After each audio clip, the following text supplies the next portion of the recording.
Good evening, Bullet Point Nation. I'm Judd Dunning.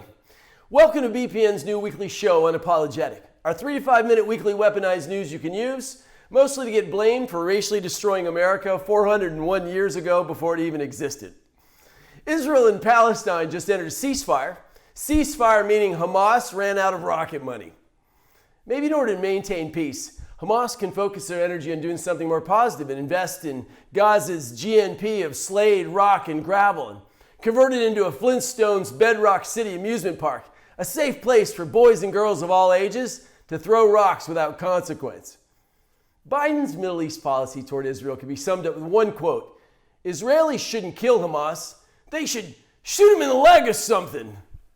But positively, the Biden administration has agreed to sell weapons to Israel, not to defend themselves, but to share them in equity with anyone who hates them equally. Now, Trump got Israel and America down cold. Stand firm with Israel first, negotiate the Abraham Accords, move the embassy to Jerusalem, and stand hard in the Iran deal. Just months later, it's a nightmare. It's Biden-Schwitz. Let's just say it's going to be a long time until Netanyahu names a street Biden Boulevard. And if he does, it'll appropriately lead to a dead end of broken dreams, with his son Hunter smoking a crack pipe, forcing a sad smile for the camera while taking hooker selfies. Despite scrambling for his political life, Newsom this week just granted amnesty to the elderly for unpaid traffic fines, just as he released 100 of felons from California prisons. Aside from the inconvenience of having your grandparents raped, robbed, or murdered, at least they won't have to pay any more of those nasty fines. In America, enough with the masks already. I visited Texas with no mask, and no mask was needed. I came back to California, and I'm forced to wear a mask to save lives. But for some reason, these masks are mysteriously ineffective against abortions.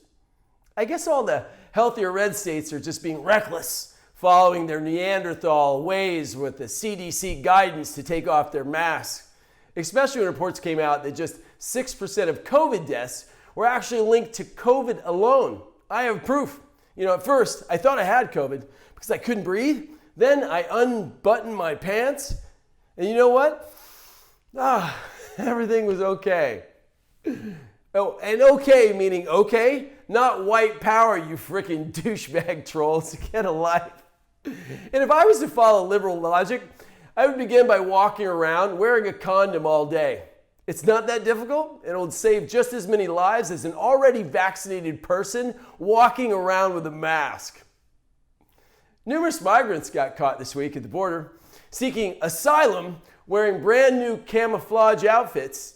The 32 Mexican nationals that stated when they were caught that they utilized camouflage clothing to blend into the surrounding vegetation, which does go to show you non-registered Democrats do tend to be vegans.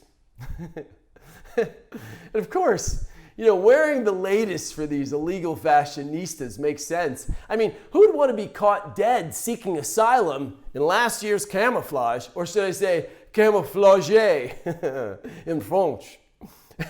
And furthermore, how did these reporters even know these captured camouflage folks were even Mexican nationals at all?